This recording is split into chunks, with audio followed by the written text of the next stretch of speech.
Let me tell you guys about a game called Replaced. This is a debut title from Sad Cat Studios, and it's being published by Thunderful Games.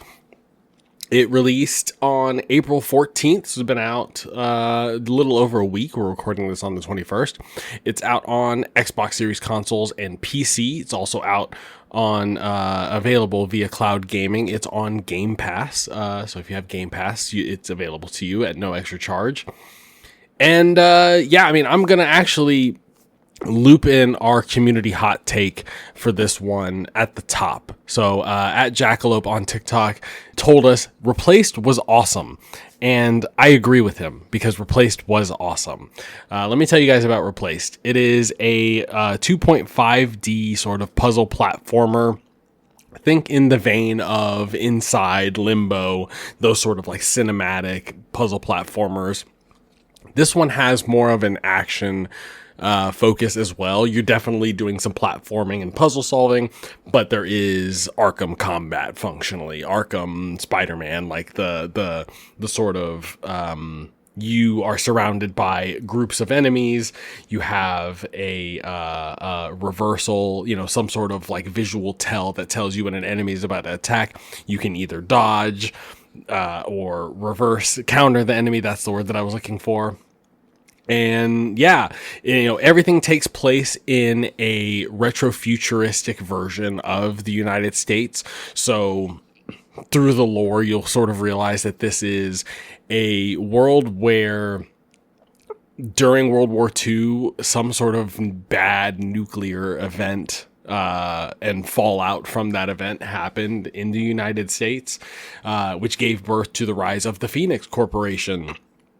And so, you see sort of historical events that happen in American history, but through the lens of this alternate reality. So you're picking up sort of data logs and newspaper clippings that talk about JFK dealing with the Phoenix Corporation, Richard Nixon, and like how presidents that otherwise would have gone through American history without dealing with this are dealing with it in this world. It's got this really cool cyberpunk aesthetic, but really the sort of jumping off point here is really just the art direction in general, right? Like it's 2.5D, so it's pixel art characters set against three-dimensional backdrops, and really like everything is just so cinematic and beautiful. Matthew, what do you think about, like, what are your first impressions of Replace, like when you booted it up? It's hard not to have your first impression be the art. The pixel art is like among some of the best pixel art I've ever seen. There was actually a feature or an interview with the creators, and I think Edge or Games Radar, where they talked about the process of doing all of the pixel art by hand. There was like nothing was done like generated or whatever.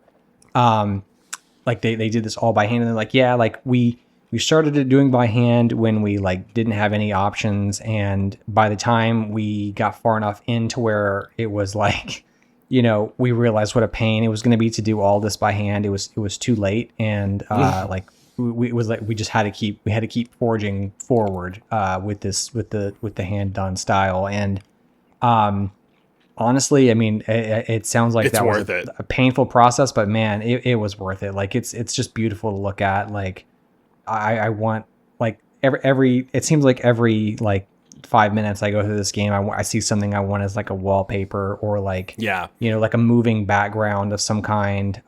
It's really nice to look at. I know like there's a lot of nice pixel art games out there, but this one, it's not quite the voxel style, which has gotten pretty popular, but it is like a 2.5D where there's like a little bit of depth to it, but not quite as much as like the voxel style. That it looks really distinctive and really nice, and it's just really good to look at. Yeah, I mean it's like the HD 2D, ification, but like they really, I think really what makes it stand out is how they use the camera in how they frame their shots, because it makes it, and the camera is a lot closer to the action than it is. But yeah, I mean, it really leads, I think it lends itself to these really cinematic, beautiful shots, like you said, just stuff that you want as a wallpaper. I was abusing my, screenshots on my Steam Deck, of all devices. But yeah, it's big screen, 4K ultra wide, Steam Deck handheld. Like, it looks great on just about any device. For sure. Yeah, it's top notch. And I mean, and so that like really sets the stage, but really in like, I don't know, this game was interesting to me because like it got off to sort of a rough start for me in my mind, because it took a while for the gameplay and the story to get going. But once it did, it very much to me felt like a good book that I just didn't want to put down, right? Like we can talk about like the details of the world and stuff that are like going on, but really like the story that they're telling and the context of that world is really, really strong as well. It reminds me a lot of the Citizen Sleeper 2 story, a game that we both had in our top 10 last year. A game that, it tells a similar story of surviving these just crazy, end of the world type, situations, and just telling stories of pockets of people and communities that are forming within that and what they're doing to survive, right? Like, and I think there's something just inherently compelling about that, but just the way that it also layers in, a conversation about AI, right? Like, what is the purpose of AI? Like, you play as an AI that gets implanted in a human body, right? And so a lot of the main conflict of the game is just, okay, trying to rectify the situation. But then along the way, you are picking up these different pieces and learning about the AI's, your creation, and what your purpose is. And so, it's asking a lot of those questions as well. What's your take, Matthew? I know you're not super far into the story. You're about halfway through. What are you feeling about the story, the writing? Are you feeling what I'm feeling so far? Yeah, I'll start by going back to what you're saying about the opening here. I do agree. I think the opening is not great. It sets the stage in that basically you play as an AI that is trapped inside a human body, and the human is like unconscious, or not there. Like you're just you've basically taken over their body for intensive purposes. And I think, yeah, the beginning of the game, it wants to start off with a bang, obviously. Like they start with a big action sequence. But I think it also leans into one of the weakest, I would actually say the weakest gameplay element, which is its chase sequences. Yeah. I think my major, broadly, I think the gameplay is pretty good in this. I think but one issue that it has is that there's like an input latency, or like a it's there's a weightiness to the like, yeah, it took me like forever to like put my finger on it, because there is just like a sluggishness, whether it is the input. Like, I wanted to say it was an input delay, but then maybe I was like, okay, maybe I want to give them the benefit of the doubt, but like it definitely feels like it's animated slowly as well. Yeah, there's some kind of delay in terms of when you are pressing the button to when the character is actually taking the action. Whether it is an intentional delay or whether it is something with the game engine or whatever, I don't know. But it makes these chase sequences where you're having to jump over just like basically just rocks on the ground, like nothing. Like you're not parkouring over anything like crazy, and for the most part. And you have to land these jumps in a way that shouldn't be that precise, but it does require precision, and the controls and the delay make it very frustrating in a way that's like takes you out of the experience, takes you out of the sequence that you're doing. I think there's been maybe like 2, possibly 3 chase sequences at the stage of the game that I'm in, and like none of them have been good for me. They're very unforgiving. I'm glad that you called out the chase sequences, because I felt exactly what you were feeling, and like about halfway through the game I was feeling like underwhelmed, and that this game wasn't living up to the expectations that I had for it. And a lot of that was because of the chase sequences. I think like of the 3 sort of main pillars of the gameplay, there's combat, there's just like the general platforming, and then there's the like just puzzles, right?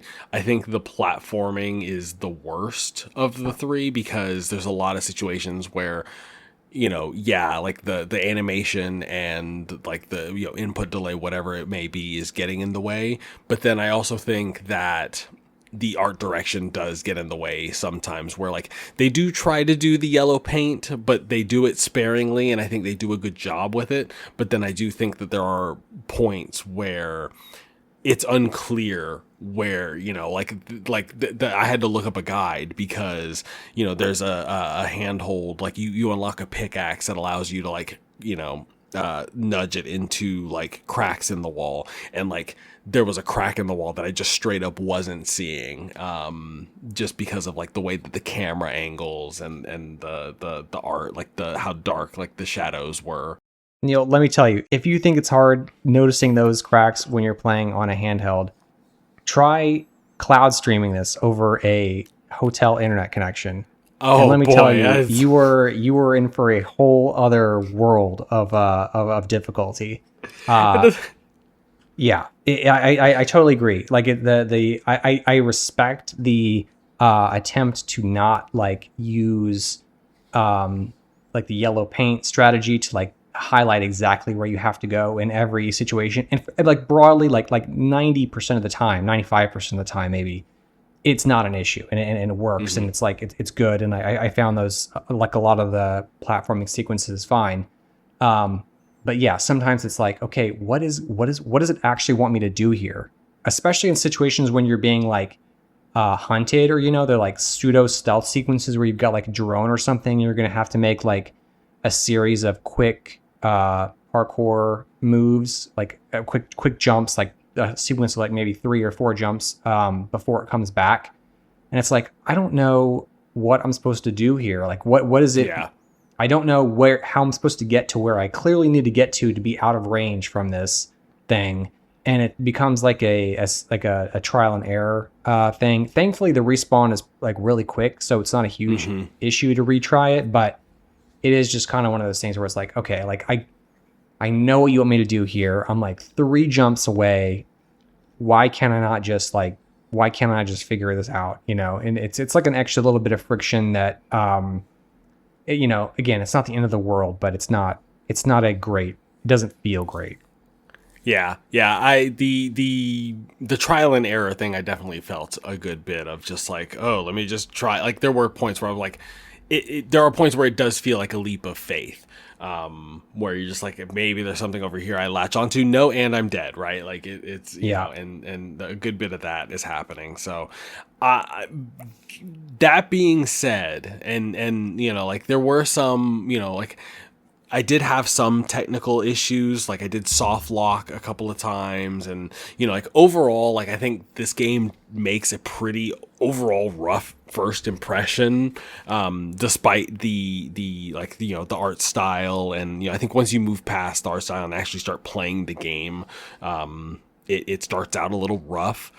But I'm telling you, man, like I cannot stop thinking about this game and this story, right? Like it is similarly to, like I keep going back to Citizen Sleeper 2, just, making me think about, technology and the way technology is progressing, the way technology is used, There's a lot of, I mean, this game sort of tackles a lot, not only that, but then just the things that are happening politically in the United States, right? Like there's a lot of, classism, the haves and the have-nots. There's, politicians making, backdoor deals with corporations, and a lot of stuff that, a lot of heavy things, a lot of different, topics, obviously that like are relevant, but it does it all so well and like handles each of them so well that, it's definitely going to stick with me long after I roll the credits. Matthew, I know we indulge and sort of engage in a lot of things. I think Cyberpunk is sort of just in vogue, now in these days. Is there anything that you're sort of getting from playing this that feels different than something than, like a 2077 or some of the other sort of like Cyberpunk reboots that we've gotten recently?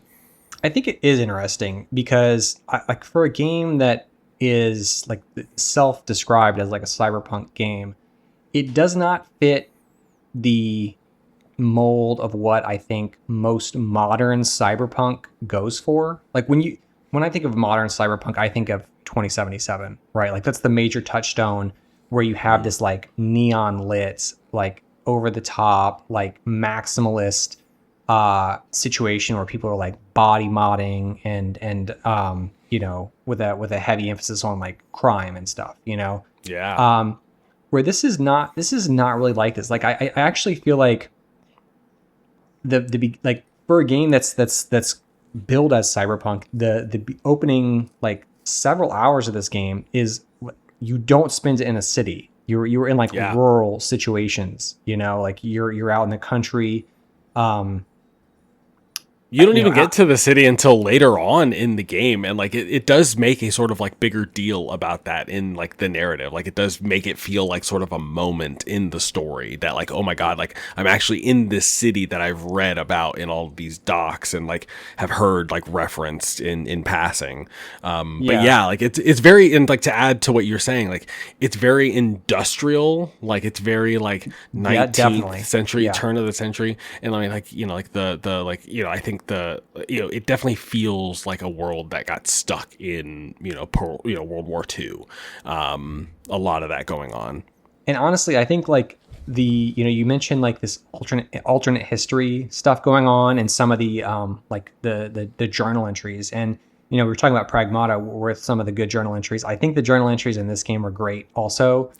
Sick. Like you have and it's just like it's a combination of the novelty of seeing an alternate history play out. Like, you've got real world characters, like you said, like Nixon, like JFK, interacting with fictional events, fictional corporations. And you're trying to read between the lines and like, okay, how did we get here? What was the inflection point that kind of led to all this? And I don't know if, I haven't finished the game yet, so I'm not quite sure how they end up describing that or not. But for me, that's been a big pull going forward. Like I'm seeking out these audio, or not audio, the text entries to try to like just get more pieces of lore about the world. Honestly, I think for all of it, it's not that similar to it, but I think about Freedom Fighters, with its alternate history, like with the Russian invasion. A lot of the snow and the industrial feel kind of adds to that as well. It's a story about desperation and about people, like coming together to fight against it, right? Like it's got a lot of those same themes. And like, I mean, yeah, like any sort of like either post-apocalyptic or like living under fascistic rule, like trope that you can think of, like it's in this game, but like it's handled really, really well.